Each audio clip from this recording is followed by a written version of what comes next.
Assalamualaikum warahmatullahi wabarakatuh. Hello everyone. Hari ini saya akan berbagi mengenai tips and tricks untuk TOEFL, khususnya untuk bagian dari written and sentence structure. Nah, ada beberapa hal yang harus kita pahami sebelum kita mengerjakan bagian TOEFL, khususnya yang di sentence structure. Yang pertama adalah you have to understand what will we have in sentence structure. Pahami dulu bentuk soal yang akan kita temukan di sentence structure bagian TOEFL ini ya. Yang pertama, kita akan memiliki 40 soal yang akan dilakukan di dalam waktu dengan durasi 25 menit. Dan yang harus kita pahami bahwa di sentence structure sendiri ini ada bagian sentence completion di mana kita akan mencari jawaban yang benar, dan di sini punya 15 soal. Kemudian kita punya juga yang namanya error identification di mana kita akan mencari jawaban yang salah. Jadi terkadang ada permasalahan yang muncul bukan karena dia tidak paham mengenai soalnya, tapi dia tidak paham mengenai bentuk soalnya. Apa yang harus dilakukan?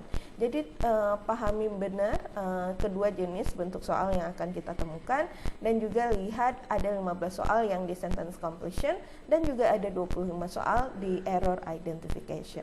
Nah, secara umum, secara keseluruhan dari listening, structure, and also reading, kita akan memiliki 140 soal yang akan kita lakukan dalam waktu 110 menit atau hampir 2 jam. So it takes much energy di sini, jadi sangat disarankan untuk you have to be fit gitu ya. And also ini ada beberapa general rules yang pastikan kalau kita itu memiliki pemahaman yang bagus mengenai hal ini. Yang pertama adalah mengenai subject-verb agreement, yaitu bagaimana kesesuaian antara subjek dan juga dengan verbnya atau predikat dari kalimatnya.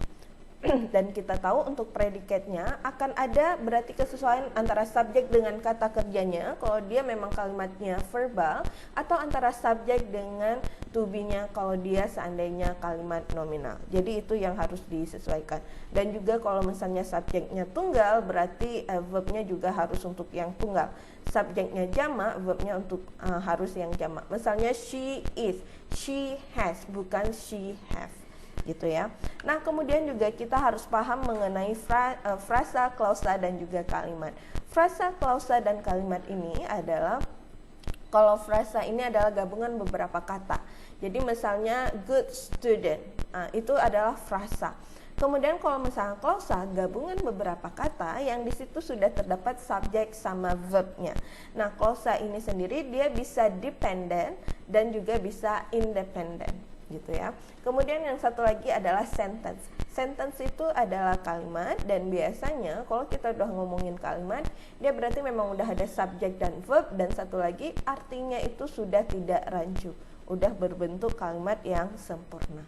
Kemudian bagian ketiga yang harus kalian pahami adalah mengenai part of speech dan juga pasangannya masing-masing. Misalnya gini, part of speech itu adalah bagian dari satu kalimat. Dia bisa kata benda, kata kerja, kata sifat, kata keterangan, dan sebagainya. Atau kata ganti yang kemarin kita bahas mengenai pronouns. Nah, untuk part of speech sendiri, ini kalian harus pahami, misalnya gini, adjektif itu paling sering bermasalah dengan noun, karena mereka bentuknya hampir sama, yang membedakan adalah di akhirannya. Sebelumnya kita juga udah pernah singgung mengenai penggunaan sufiks atau imbuhan di dalam bahasa Inggris untuk menandakan dia adjektif atau noun. Seperti contohnya pada saat dia berakhiran tion itu bentuk noun. Pada saat dia berakhiran full itu bentuk adjektif. Contohnya organization. Kemudian juga satu lagi contohnya adalah beautiful, hopeful, careful. Nah, ini bentuk adjektif. Jadi pahami imbuhan yang digunakan baik itu sebagai adjektif ataupun sebagai noun. Sama halnya dengan penggunaan part of speech antara adjektif dengan adverb, di mana pembentukan adverb sendiri itu dari adjektif yang ditambahin ly. Jadi kalian ingat mengenai hal tersebut.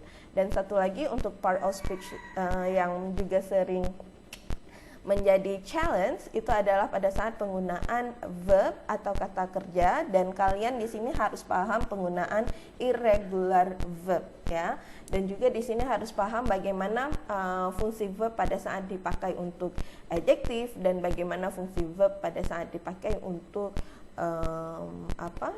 kata kerja biasa gitu. Oke, nah kemudian selanjutnya juga kita ini yang tadi saya singgung mengenai irregular verb.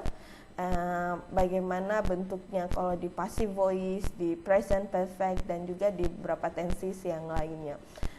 Kemudian juga permasalahan yang harus dipahami benar adalah penggunaan singular and plural.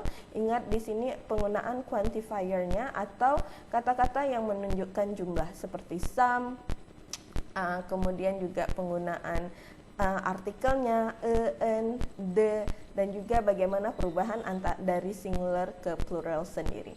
Dan ini fokuskan ke irregular formnya seperti child menjadi children, mouse menjadi mice, kemudian juga ada person menjadi people.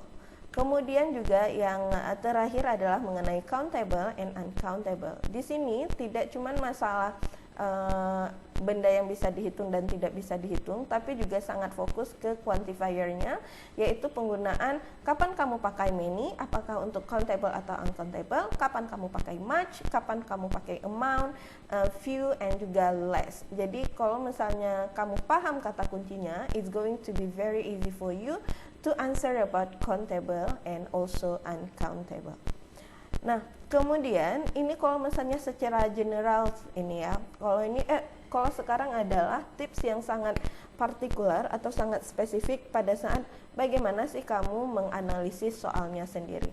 Pasti yang paling sering saya lakukan adalah find the keywords, cari kata kuncinya, karena setiap kata kunci, setiap soal dari TOEFL itu ada kata kuncinya.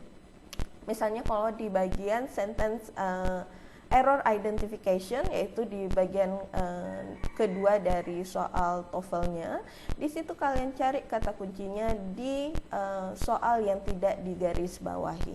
Jadi cari di situ apakah ada quantifiernya, apakah ada kata bantunya, itu yang menjadi pegangan kamu, gitu ya. Kemudian juga paling penting untuk menemukan subject and verb. Nah, biasanya 15 soal awal dari TOEFL itu fokusnya adalah ke subject and verb. Jadi sangat bagus pada saat kamu analisis dan kamu tahu subjeknya tidak ada, langsung eliminasi jawaban yang menggunakan subjek. Itu untuk mempersempit ruang analisis kamu, jadi akan lebih kesempatan untuk memiliki jawaban yang benar itu lebih besar.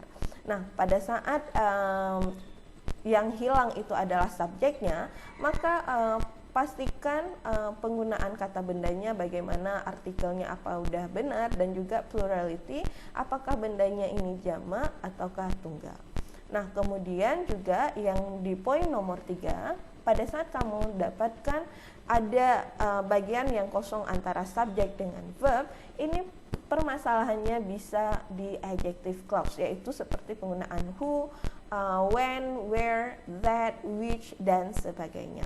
Kemudian juga untuk yang nomor 4, jangan lupa penggunaan tensesnya, dan seperti yang kita sudah bahas sebelumnya, ada 6 tenses yang utama yang sering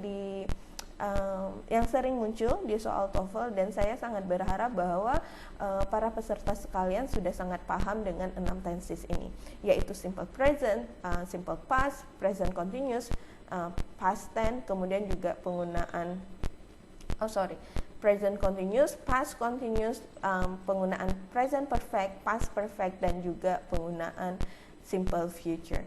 Nah, tenses ini pada saat kamu lihat mengenai tenses, pastikan paham dengan verbnya, siapa kata bantunya, dan juga paham dengan adverb of time. Karena kalau kita ngomongin tenses, biasanya dia berhubungan sama waktunya juga.